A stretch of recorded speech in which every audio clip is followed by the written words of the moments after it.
Welcome to You Not Crazy Conversations of Hope. Today we are on episode 5.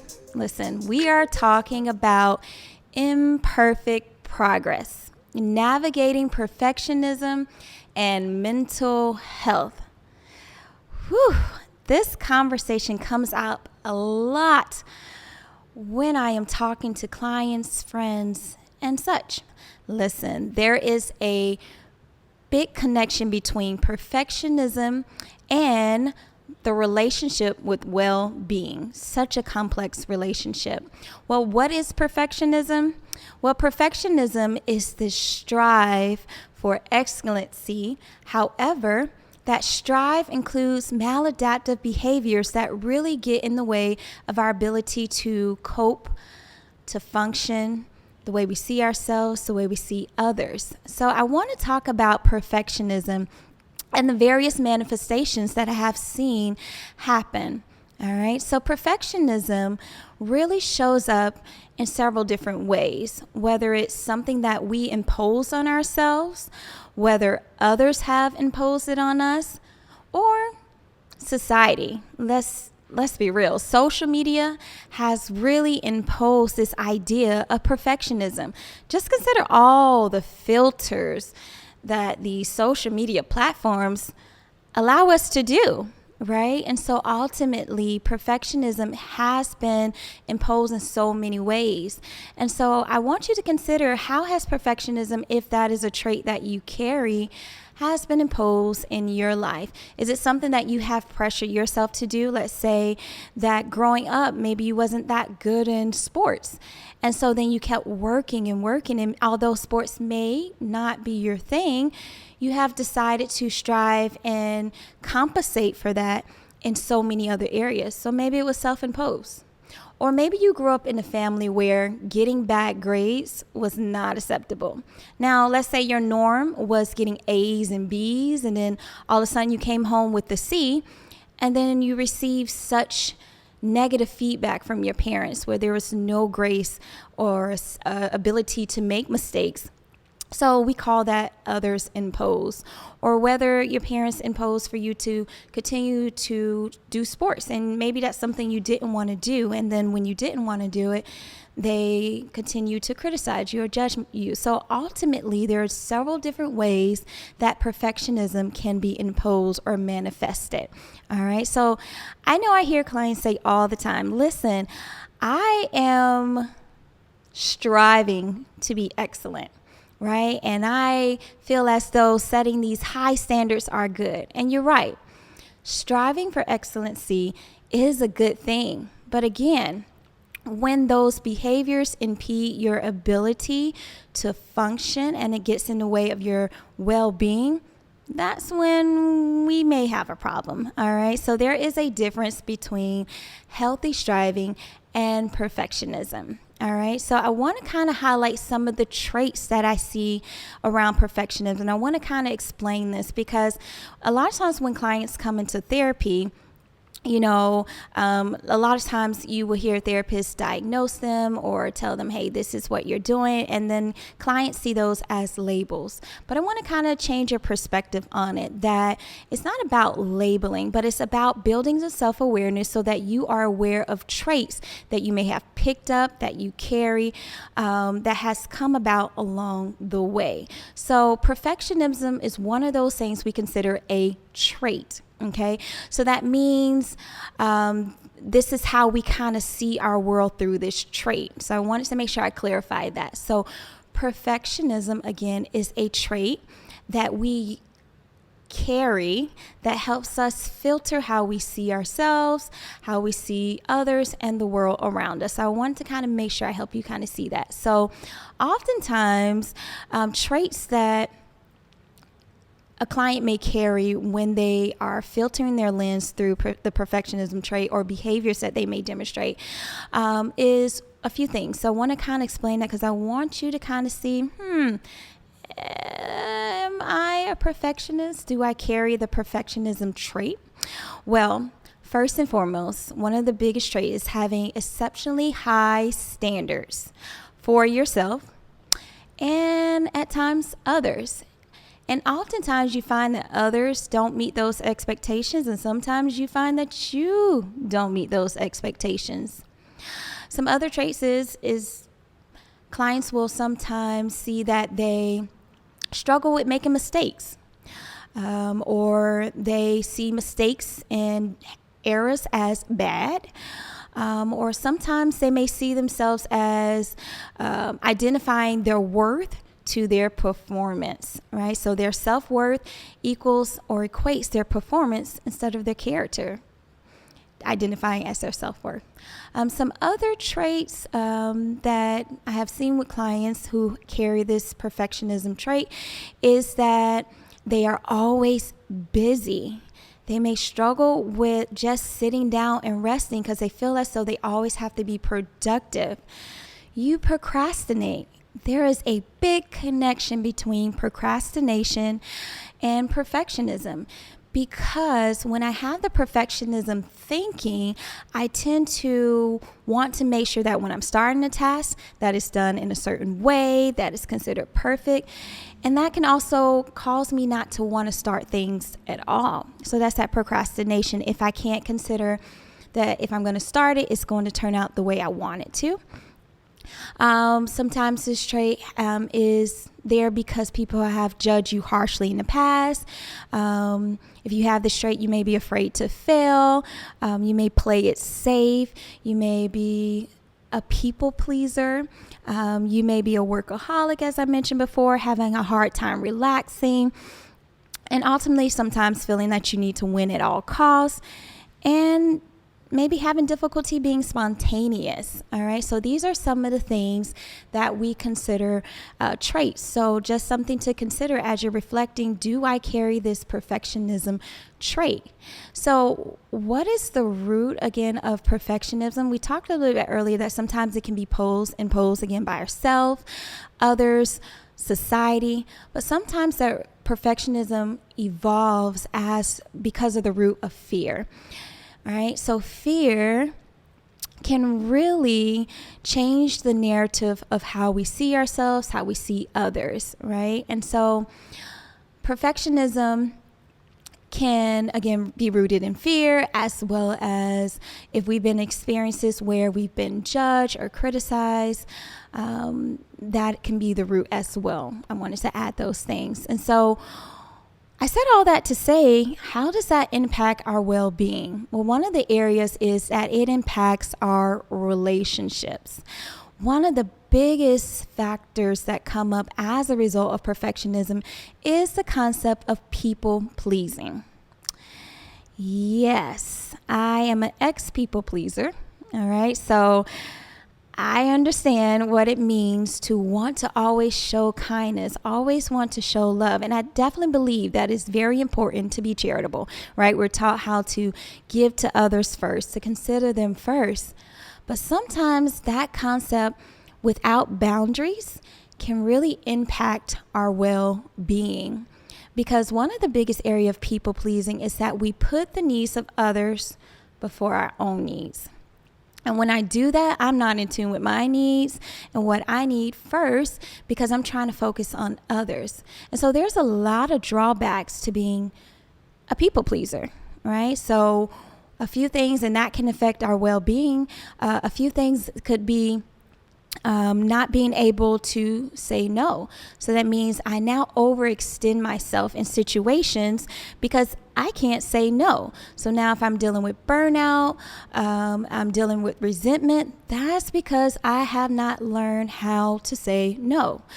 Some other drawbacks that can impact our well-being with that particular people pleasing could also be that people don't know me, or they mishandle me or mismanage me, or they take advantage of me because I am always considering their needs before mine. And ultimately that impacts another area, which is our communication skills. A lot of times when we carry the perfectionism trait, we are either more of a passive communicator. That means We may struggle with speaking up about our needs and what our wants are. Sometimes we may be considered a passive aggressive. Yeah, so that means we are saying what we're wanting to say, but we're saying it in an aggressive way in hopes that we're getting our point across. Or we may just have the aggressive communicator, and that's the individual who is like, you know what, I don't care about any means necessary. I'm going to get this out, even if it's reactive. All right. So ultimately, carrying this trait can impact multiple areas of our life, which ultimately impacts our well-being. So how do we break this cycle? I'm glad you asked. All right. So I want to go through some points of what you can do to begin to work. Well, first and foremost, self-awareness is key. So you have to be fully aware that you actually carry this trait, right? And so a lot of times, because we hear the word perfectionism, we're like, no, that's not me. But again, ultimately, I gave you some clues of what, could be an indication or indicator that you carry this particular trait. And so you have to build that self-awareness. And if you're not going to do it in therapy, then hey, ask your friends, ask your family, hey, have you noticed any of these things from me? Do you feel like I play it safe? Or have you noticed that I procrastinate, or that I struggle with getting feedback or constructive criticism? Or have you noticed that I'm always busy and want to work and don't take breaks, or a little extra organized or controlling? Ask those questions, because that will help you build that self-awareness. All right. Another thing is identifying what we consider cognitive distortions, meaning, how do I think about things? Is it positive or negative? One of the biggest things with perfectionism is the negative distortions, such as all or nothing thinking, meaning I want to be all good, and if I'm not all good, then it's just bad. There's no in between. We also call that black or white thinking, right? So it's either I'm all good or I'm all bad. I don't know how to find a balance in between. I don't know how to give myself that grace, right? Or another distortion, we call that catastrophizing. Catastrophizing is when I just go to the worst case scenario, meaning if I was supposed to do a speech at work and it didn't go the way I wanted it to go, then I catastrophize. Those are all cognitive distortions that we connect with the perfectionism trait. So identifying those things and learning to challenge them, meaning if I felt as though my performance at work didn't go too well, then maybe I need to just be more constructive and say, hey, you know what, I could have worked on this, but I also consider there were some good things about it. So that is the way we challenge those cognitive distortions. So that's another strategy. Another strategy is self-compassion. Listen, I'm a therapist, but I'm going to tell you, for a while, I struggle with perfectionism, and I didn't really know that until friends and family really pointed it out, because I want to do things well. I want people to see me well. Listen, it really shows up in my relationship at times, because I'm like, if he's giving me feedback, I'm like, no, that's not me. He's like, Amelia, that's you. And I'm like, no, that's not me, because I don't want him to see me anything less than perfect and great sometimes. And I recognize that limits me from growing and developing. So I had to learn to be compassionate with myself, that if he's giving me feedback, if my friends are giving me feedback, it's not that they see me as a bad person.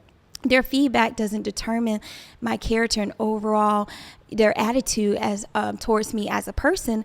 But what it says is, hey, you can grow in this, and that's okay. So I had to be compassionate with myself to say, you know what, if they're giving me feedback, it's okay. Be kind. Don't just beat yourself up and go down this negative spiral as though you're the worst person in the world. So again, challenging those cognitive distortions, but giving myself compassion to say, okay, I made a mistake in this moment with them. I'm just going to do better next time. So offering yourself self-compassion. All right. Also, developing healthy coping skills. Again, I mentioned early that sometimes when we carry the perfectionism trait, we are workaholics and we want to go. And a part of that go mentality is that we don't know how to rest. We don't know how to manage our time sometimes. We don't know how to manage the stress that comes with going.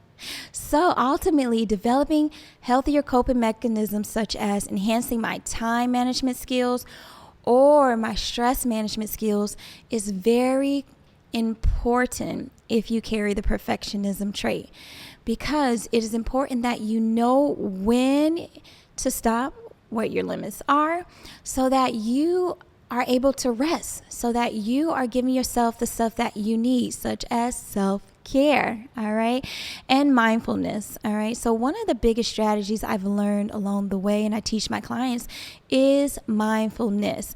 Because with perfectionism trait, again, it's always this strive to get to a certain place.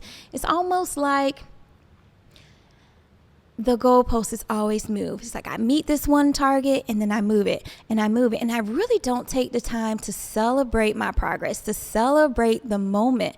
So I need to learn mindfulness, meaning I am in tune with this moment and I'm allowing myself to say, okay, I achieved this one area. I'm going to celebrate it. I'm going to honor it before I go to the next thing. All right. So mindfulness is allowing myself to be mindful to say, okay, this is what I recognize in this moment. I see that I did this. I recognize this. And even practicing that alone day to day is important. So let's say that you're taking a nice stroll in the park. Mindfulness says, I'm not going to be focused on what I have to do and all the tasks when I get home, right? That consistent strive. But I'm being present in the moment enough to say, I'm going to allow myself to smell the grass. I'm going to allow myself to feel the grass. I'm going to see the colors in front of me at the park. I'm going to maybe taste the ice cream that I'm eating while I'm in the park. So it is being in tune and grounding through your senses in the present moment. So that is mindfulness. So I encourage you to take some of those steps. And ultimately, one of the biggest thing I will also add is that in order for me to break this cycle of perfectionism, one of the biggest things I have to do is relinquish control. That is a challenge, right? We want to be in control of everything, right? And that's not how it works. It only ultimately creates more anxiety, right? So impacting our well-being, because perfectionism says I have to know the outcome, because if I'm doing things right, it should go the way that I want it to go. And that's not how life goes, right? But if I relinquish control at times and I recognize that I'm in control of the things that I can control, and the things that I can't control, I release it and I accept it, that it's going to just go the way it needs to go, then I learn to cultivate what we consider resiliency, meaning I learn to foster the ability to let things go, let things flow, and how to manage setbacks if they happen, meaning if things are not going according to the way I want them to go and I'm not in control with the outcome, I step back for a second and I recognize that, okay, it's going to go the way it needs to go, and whatever I need to learn from it, that teaches me resiliency. That teaches me that I am human, and that fosters growth. And I think a lot of times when we don't relinquish control, we don't allow ourselves the opportunities to foster, again, our humanity. And remember, we are not superheroes. I'm a therapist, and I'm going to tell you, I'm not a superhero. Although I feel like sometimes I am. I put on that cape and I'm like, I'm saving the day. But my humanity says that when things don't go the way I want them to go, whether it's the clients don't follow the path that I hope that they'll take, whether that means my partner's not showing up the way I need him to, or my friends are not doing the things I want them to do, that's okay. It says things will happen the way they need to. And I learn to adjust. I learn to be adaptable. And that is a skill that we need in this life to grow. So ultimately, taking the time to relinquish control really helps cultivate resiliency. And I know it's hard because you want things to go the way you want them, but it's okay. So ultimately, even with that, that leads me to embracing imperfection. it is very important that you recognize that you are human. And although, again, maybe others have imposed high expectations on you and then you impose those same things, because sometimes the hardest part of embracing imperfection is that we have been in situations where people haven't managed the pieces of us well. And so that could be because we made a mistake and they didn't continue to love us or treat us with respect and grace and compassion and empathy in those moments. So what we do a lot of times is that we hide those pieces of ourselves because we're like, hey, if I show up this way again, they're not going to love me. They're not going to give me compassion. They're not going to give me grace. And that's not an excuse for continuing the same pattern, knowing that it's going to be detrimental to the relationship or yourself. I'm not saying that. But what I am saying is, in our imperfection, others have maybe not managed that well or been compassionate with those moments with us or walked away from us because of those moments. But I want to urge you that all those moments make you who you are. All right. So a lot of times we try to hide pieces of ourselves because we believe that certain pieces are lovable than others. But I want to encourage you to embrace all of you, imperfections and all. It makes you who you are. It allows people to see who you are, the true and genuine version of yourself. All right. So I want you to fully learn how to embrace your imperfections because it makes up your story. People shouldn't just love some pieces of you. They need to love all of you. And if you hide all of those pieces or some of those pieces, it doesn't give them the opportunity to decide if they want to be in your life. And we should never take people's will in choosing if they're going to be in our life. So ultimately, embrace imperfection. It makes you who you are. It fosters growth. It allows you to see your humanity. So ultimately, I hope that you took some things away from this episode. So I want to leave you with a takeaway.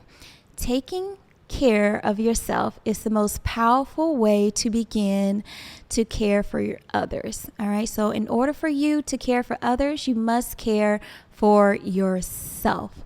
All right.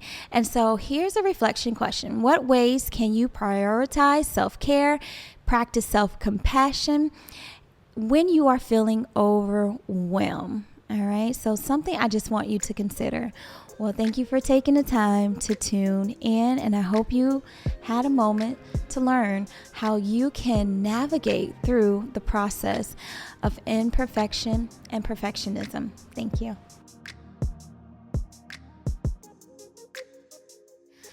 Thank you for taking the time to tune into this episode of You Not Crazy Conversations of Hope. Don't forget to like, share, and subscribe to our YouTube channel. It is very important that you share this content. You never know who needs to hear this conversation. Ultimately, our podcast was designed to help others break the stigma towards mental health and ultimately offer them a conversation that provides them hope. So again, thank you for taking the time to tune in. We'll see you on the next episode.